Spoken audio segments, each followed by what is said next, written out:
I put that picture on the front page to kind of give you an idea of what God is doing.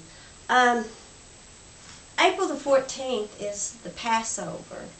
And many people really don't understand what the Passover is, so I would kind of like to explain it. Jesus was crucified on the Passover. The Passover was the Friday before Easter. So April 14th is when Jesus was crucified. And Jesus was the egg that was broken to feed others. Many, they don't understand that Passover means to be passed over by the death angel that God sends for judgment. The first Passover was Noah's Ark. And this is a cute little picture of Noah's Ark. I doubt if that's really exactly what it looks like, but that's Noah's Ark, okay? The first Passover was Noah's Ark. And this is what God told Noah in Genesis 7:1. And the Lord said unto Noah, Come thou and all thy house into the ark, for thee have I seen righteous before me in this generation. The second Passover was in Exodus 12:29. This happened on the 14th day when Moses commanded the Israelites, because God had told him to specifically tell them to put the blood of an innocent lamb over the doorway. Now Jesus is the innocent lamb that has been crucified for us. But the voice of God told Moses to tell the people that on that occasion that they could stay in their home. But we have a different occasion now. We have an occasion where Jesus tells us to leave our homes and to flee into the mountains. And so this is very important. This is in Matthew 24:16, where Jesus says, verse 15 says, when you see the abomination of desolation standing in the holy place, then we're supposed to flee into the mountains. Okay, so we have to really think about what God is saying in these verses, because God is wanting us to walk in the Spirit and not the flesh.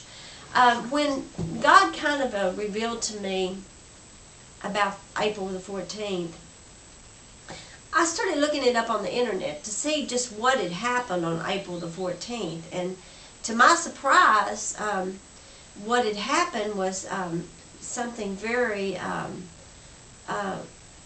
historic in history.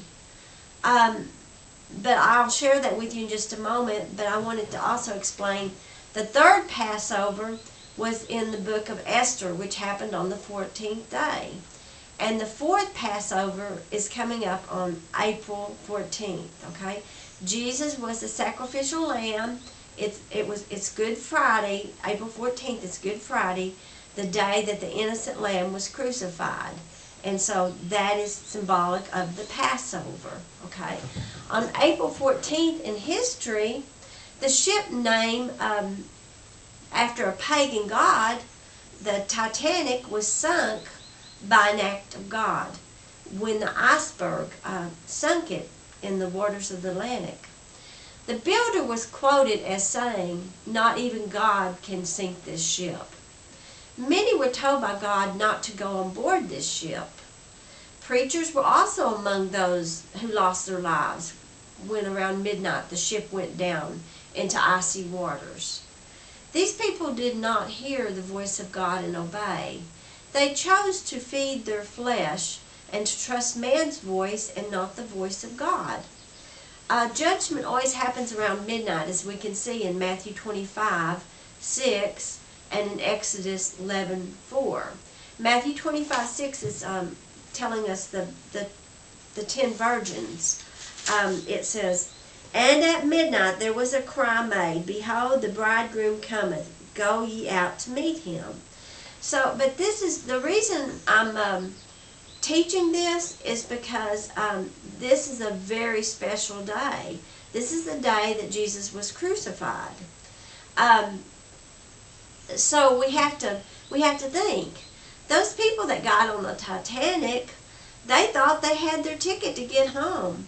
They were excited about their trip, and they listened to man, and man told them this was a safe boat. This was the boat to get on. This was the ship to get on. Nothing could happen to you on this ship. Make sure you're on this ship, and you're going to be really safe.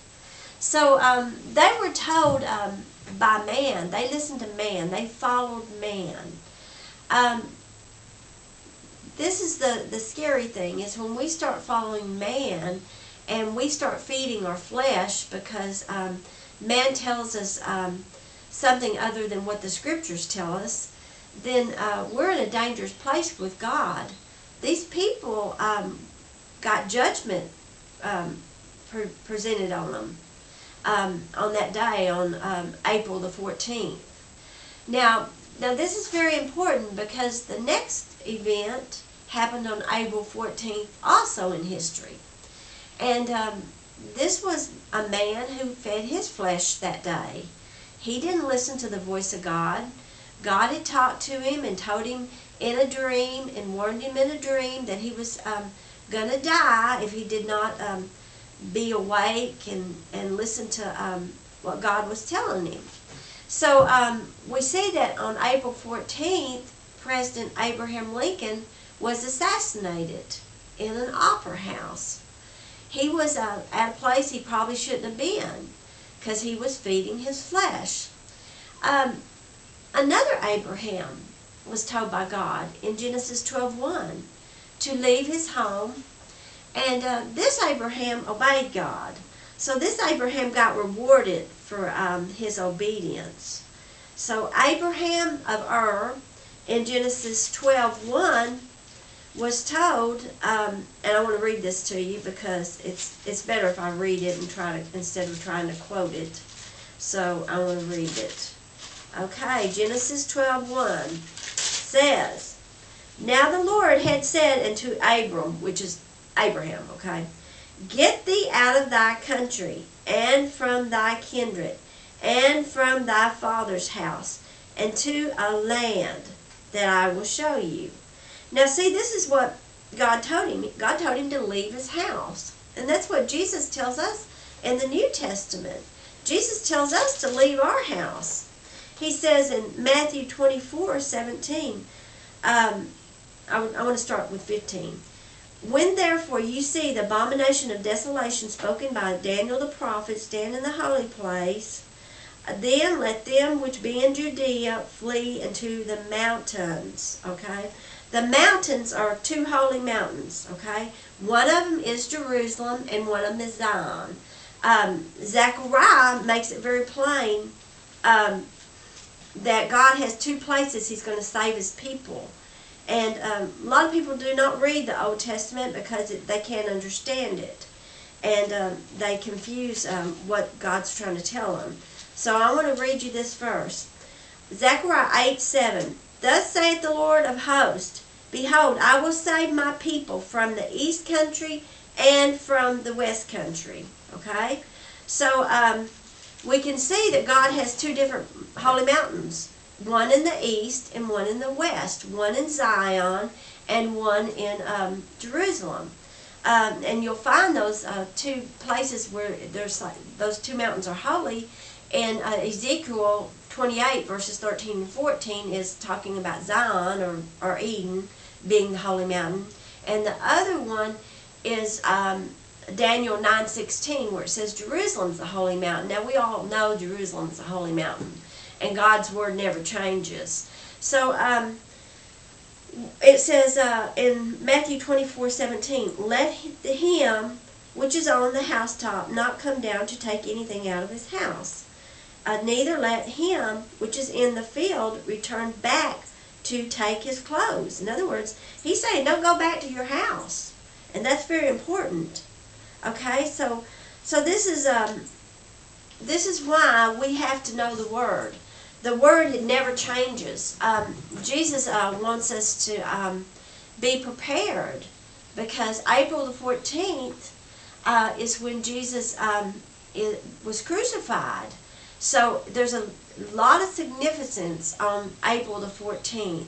So I just want you to be prepared, and I want you to listen for that voice. And if you hear the voice of God, which will be a loud voice, like an explosion, maybe atomic bomb or something, I believe it's going to be an atomic bomb personally myself, because it says that in Zechariah 5. Okay, it says, it describes what sounds like an atomic bomb. Okay, but God has made a way for His people, and this is the different locations that kept their doors open for 7 nights and 7 days straight in 2012, when God spoke judgment on Zion. Zion is Brownwood, Texas. So these places are in Brownwood, Texas, and they're kind of shaped like a boat, which I think is kind of funny, you know, but they're different places, different entrances. God says enter into the rock. Okay, this is in Isaiah 2:10. Now, I'm not trying to make this very long. I want to make this very short. Okay, so Abraham obeyed the voice of God, and he was declared the first Jew by faith, or the Hebrew. Now, I hope that this is going to register with you how many things have happened on April the 14th that God is giving us clues or riddles to. And April 14th is coming up. We need to be very alert. We don't need to be asleep, because God tells us not to be asleep, to stay awake. So you be blessed. Thank you.